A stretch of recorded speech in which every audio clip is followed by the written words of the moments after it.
Labas rytas visiems, draugai. Neminėjau jums to fakto, nes tiesiog laikiau visą tai paslaptyje, bet Jonavos rajone, Gaižiūnų kaime, yra čia viena tokia šeima problematiška. Ir į mane kreipėsi tos bendruomenės tiesiog žmonės, kai kurie, net ne vienas, o keli žmonės, kad padėk, nes vaikai, tiesiog 4 vaikai, alkoholikė motina, 4 vaikai ir ta prasme, niekas neprižiūri. Vaikai neturi net ką valgyti, įsivaizduokit, tokia situacija, kad ir socialiniai darbuotojai jie dangsto. Tai čia yra baisus nusikaltimas mano atžvilgiu, tai yra būtent iš socialinių darbuotojų. Ir žmonės kreipiasi į mane pagalbos, kad kažkaip tai bandyti lokalizuoti. Aišku, vaikų atėmimas tai yra vienas baisiausių ir pats blogiausių dalykų, bet šiam variante aš nemanau, kad vaikam tikrai bus blogiau gyventi vaikų namuose, negu gyventi su tokia motina, kuri nesugeba jais pasirūpinti, kuri vaikai alkani, sumušti ir vienas žingsnis tik tai iki pedofilijos arba dar kažkokių baisesnių dalykų, kaip ir organų pardavinėjimas ir taip toliau, ir vaikų dingimas eilinis. Todėl vakar buvo vykdoma didžiulė akcija tenai būtent, mano iniciatyva, nesigirsiu, ir motina buvo pagauta visiškai girta, vaikai visiškai alkani, valgė pas kaimynę visi, ta prasme buvo įvykis tikrai didžiulis ir aš dabar jums tokį padarysiu kaip siužetą, būtent parodydamas visą tą tragiškumą, tai yra būtent kokia mūsų sistema yra impotentinė, ant kiek viskas baisu ir ta prasme, aš nesuprantu, kur mes gyvenam aplamai. Todėl visą vasarą, manau, aš jūs informuosiu, darysiu siužetus ir jūs tiesiog būsit mano žiūrovais, galbūt tie, kurie norės, kurie nenorės, gali tiesiog nežiūrėti šito visko. Ir aš jums rodysiu viešinsiu tai, kas yra blogiausia. Beje, Jonavos žiniasklaida atsisako apie tai informuoti ir tai rodyti, nes kadangi dalyvauju aš, o jie čia ant manęs labai žiauriai užpykę, nes kadangi Mindaugas Sinkevičius, būdamas miesto merų, čia irgi įnešė iniciatyvą didžiulę į žiniasklaidos irgi visą tą papirkimą ir visą kitą. Čia kita istorija. O dabar aš jums papasakosiu grinai apie šitų vaikų, apie šitos šeimos likimą ir būtent apie socialinių darbuotojų neveiklumą arba veiklumą, bet visiškai, atbulinį. Labas rytas.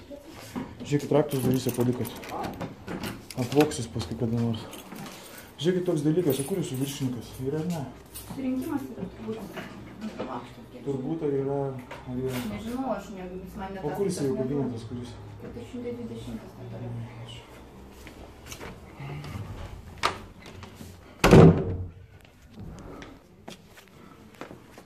Labas rytas. Žiūrėkit, o kaip su kuo man pašnekėti čia daug Gaižiūnuose esančio problematiškos šeimos, kur motina 4 vaikus augina. Ir dabar vakar buvo reidas, policija buvo, motina visiškai girta, vaikų visiškai nepriežiūra, kaiminė maitino, alkani vaikai. Gaižiūnai čia bus seniai. Geležinkelio 11. Aš jau su jie dirbu 2 savaitę, su tą moteriam dirbu, ten jau keli reidai mano iniciatyvą padaryti, buvo ten kraupi situacija, be maisto, vaikai alkani, vakar 10:30 ekipažas buvo atvažiavęs. Parašykite tada paaiškinimą ir tiesiog... Tai man nereikia nieko rašyti, aš jums pasakau, o jūs turite, ta prasme, ieškoti. Ir pasižiūrėsite, aš dabar nueisiu pas policijos patrulių viršininką. Jūs galite, taip, mes kiekvienu atveju aiškinsimės, bet tiesiog galite surašyti, kas jums žinoma, jeigu galite. Tai aš dabar nueisiu pas policijos patrulių viršininką, jūs pats man atsiųs viską. Man nieko nereikia rašyti. Na, kaip norite, tai dar pakartokite adresą tada. Gaižiūnų 11. Tai yra Geležinkelio 11, Gaižiūnai. Geležinkelio, taip galite. Geležinkelio 11. Ir ten socialinės darbuotojos vietinės labai dangsto ją, nežinau dėl ko, kokiais sumetimais, bet motina iš tikrųjų visiškai neatsakingai dirba. O pavardėtos moters? Aliona,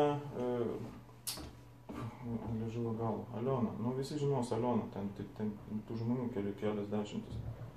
Krumblevičinė, Krumblevičinė. Gerai, tada perdusiu vedėjas. Ar Krumblevičinė, negaliu būti, dabar negaliu 100% būti, sakau, Aliona, Krumblevičinė. Man atrodo Krumblevičinė.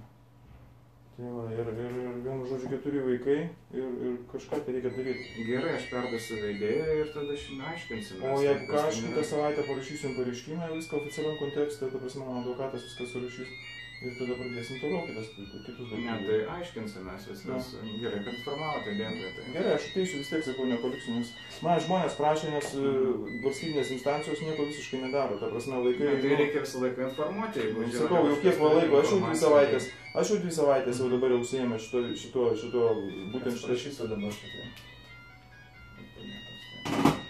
Šita šeima, aš jau 2 savaitės susijęs, jau tiek laiko vyksta ten toks bardakas, kai ta prasme visiems viskas nusispjautų. Tai kaip čia? Ne, tai aiškinsiu, aš gal pažiūrėsiu, gal vedėjas yra, tai dabar. Gerai. Pasitarimas dar nors turėtų būti. Vedė. Bet dabar reikia aptarti, kad... Labas. Ką su čigonais daro? Vakar mačiau patį. Nu, tai vakar Sėdėjau praeitį. Tai jau jie vėl kamerą, vėl temė, vėl dalykas.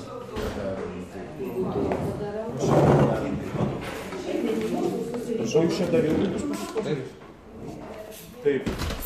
Labai konkretus pasakymai. Apibėgau policijos komisariatą, apibėgau čia savivaldybę. Šiaip va matot, už mano nugaros dabar visi posėdžiauja, pasirodo visa valdžia. Kągi, lauksim, kol pabaigs valdžia posėdžiauti ir tada kalbinsim jo, žiūrėsim, ką jie mano apie tą įvykį, kuris vyksta visas Gaižiūnuose.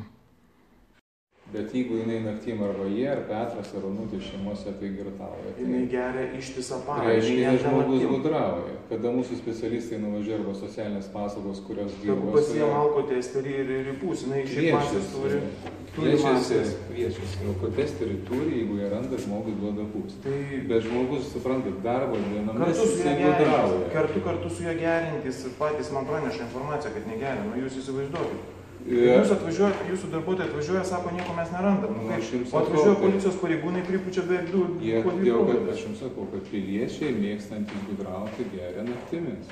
Arba savaitgalį. Gerbiamasis, aš pats pagausiu dienos metu ir atvešiu jums čia, jeigu nori. Dabar jeigu bendro informacija, tai kiek aš žinau, socialinės paslaugos išvažiuoja arba išvažiavo pasižiūrėti, nes aš vakar gavau iš policijos pranešimą, aš daviau komandą, važiuoju iš policijos. Taip, bet iš tikrųjų, sakau, pasistengti, nes tokiu aplinkoj, motina alkoholikė, vaikai, sakau, vakar valgė pas kaimynus maistą, vaikai visą dieną buvo nevalgę. Žinokit, žiūrėkit, jūs tai, kad turit informaciją ir štatą susirenka iš specialistų, nu jinai ne visiškai sutampa. Specialistai dangsto iš dalies, iš tikrųjų dangsto, nenori tragiškai kaip viską nušviesti, aš nežinau. Ne, apie girtavimą palikim, bet sakykime, kas liečia, jūs sako, ten buvo sąlygos, ten, baisu, kaip jūs sako. Nežinau, jūs pats buvot viduj. Bet aš nusiunčiu žmonės, kuris sakau, aš negaliu įeiti, nes esu svetimas žmogus, jeigu manęs ten neleidžia. Tai aš jums patiksinu tie žmonės, kurie sako, aš po jūsų skambučių klausiu kolegos, sakau, buvot nuvažiavę? Buvo. Ką matėt, kaip yra? Nėra tragedijos tokios baisu, kad ten vaikai negali. Tai yra socialinės rizikos šeima, kad taip sako, kitos gyventi susitvarkę, švaru tvarkinga. Nu, neatsispindi, tai jūs sakėte. Gerai, jūs sakote švaru tvarkinga, gerai. Aš jums pateiksiu visiškai analogiškai priešingą informaciją, ką jūs tada darysite. Aš jums nuvažiuosiu tiesiog naglai, užeisiu, nufilmuosiu tuščią šaldytuvą, alkanus vaikus ir visą kitą tragišką sistemą. Iki kokio lygio jūs skaitote tragišką situaciją, kada jau vaikai visai bus kaip visi šašuoti, spuguoti, mirė ten prie mirties ribos, ar kaip? Kokia situacija yra tragiška? Žinokit, šeimų yra 150. Aš žinau, gerbiamasis. Žiūrėk, nu visų nesugraibysim, nes visos, aišku, mėgsta ir savaitgalis turbūt pagerti. Bet čia geria kiekvieną dieną. Tai 12 vagaus vaikų pašalpas, pamatysit, kas darysis. Žiūrėkit, yra užfiksuota.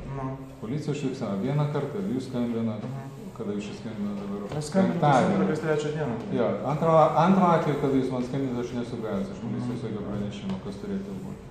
Ir bent kokiu atveju policija išima vaikus, jeigu yra pranešimą.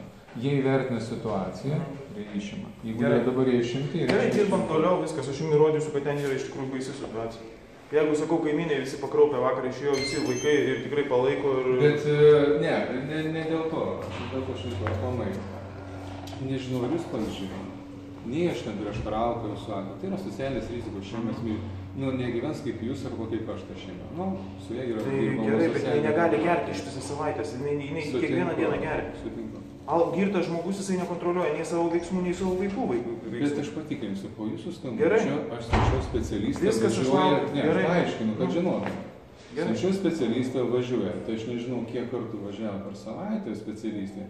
Bet jau būtų pasakęs... Dabar, kai nuvažiuos specialistą, aš pats nuvažiuosiu. Aš dar nenorėjau šviestis, bet dabar aš jau pradėsiu šviestis ten ir žiūrėsiu, kas ten darosi toliau. Toliau aš viską irgi filmuosiu, visą viešinsiu ir taip toliau. Žiūrėsim, ką toliau daro. Aš jums daviau laiko, bet išvadų jokių ir ta prasme niekas... Aš žinau, kad aš neturiu teisių, bet šitoj valstybėje aplamai niekas neturi jokių teisių, kaip paskui pradėti viską. Jūs neteisus, dabar žiūrėkit, žmogus ateina ir sako, mano kaimynas girtauja, jūs darykit ką nors, ar ne? Tai specialistas nuvažiuoja patikrina, girtauja, negirtauja. Tai ką darom? Ką tada specialistas daro? Ateina šeima tvarkinga, švari, negirtauja. Nu, gerai, padarysim, sakau, aš... Ar reikia daryti specialiai, kad užgertų ir kad mes matytume? Tai jūs man duokite specialistės telefoną, aš paskambinsiu, kada jinai geria ir jinai atvažiuos pasižiūrės. Gerai, jeigu dienos metu... Dienos metu, jinai dienos metu kalba. Specialisto, jeigu taip yra. Nes nėra taip, kad mes pasikalbam dviesi ir čia nieks... Aš turiu net keletą žmonių, kurie man informaciją teikia iš tenai konkrečiai. Ir yra net žmonių, kurie kartu su juo geria irgi man viską praneša. Ką išgėrė, kiek yra girtavimas, aš dar pasikartoju, tai girtavimas yra ne dienos metus. Tai aš kalbu apie dienos metu, kalbam apie tai. Vakare aš puikiai suprantu, kad nuo 11 valandų jinai gali tenai, vaikai miega, gali eit gerti, visą kitą. Bet jeigu atvažiuoja vakar pusę 11 ir vaikų nėra namie ir vaikus dar rado vėl nežinau kur, tai vaikai gal tuo metu vogė, ką nors gal bankomatus išnešinėjo dar. Aš irgi būtų neginu, aš tik tai sakau faktą, ką aš gaunu. Gerai, jeigu yra tie dalykai, jie bus išimti. Gerai, toliau bendradarbiaujam šito klausimu, žiūrėsim, iki malonau. Na kągi, draugai, paskutinėmis mano žiniomis, ką tik skambinausi su žmonėm, kurie dirba būtent Gaižiūnų tenai toje vietoje, kur ta motina degradė vaikus savo palikus bele kaip.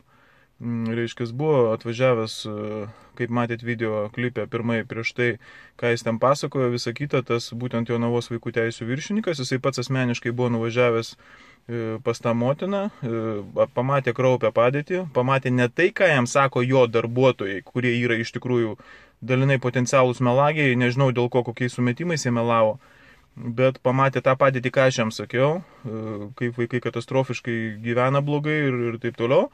Ir vaikai viskas išvežti, paimti, motinai palikta visišką laisvę, galės toliau degraduoti, galės toliau gert, nuodyti save ir ta prasme apie vaikus galima, manau, greičiausiai pamiršti. Ir taip, kad siūlau visiems labai rimtai pagalvoti apie tai, kas tai yra alkoholis, kokia nuo jo žala ir aplamai bet kokie svaigalai. Tai yra pats baisiausias žmonijos išradimas. Todėl gerbimieji kreipiuosi į visus, saugokim savo vaikus, mylėkim juos. Mano patarimas būtų, kadangi aš jau 9 metai dirbu skiepų žalos srityje, jokiais būdais nevakcinuokit savo vaikų, jokiais būdais. Aišku, ir turėkit proto savęs, nelošykit irgi šito brūdu. Nu ką žinau, sveika mityba, geras gyvenimas, gera nuotaika, padėkim vieni kitiem, mes laimėsim. Tikrai prieš blogį yra daug būdų laimėti ir mes tikrai laimėsim. Geros jums dienos.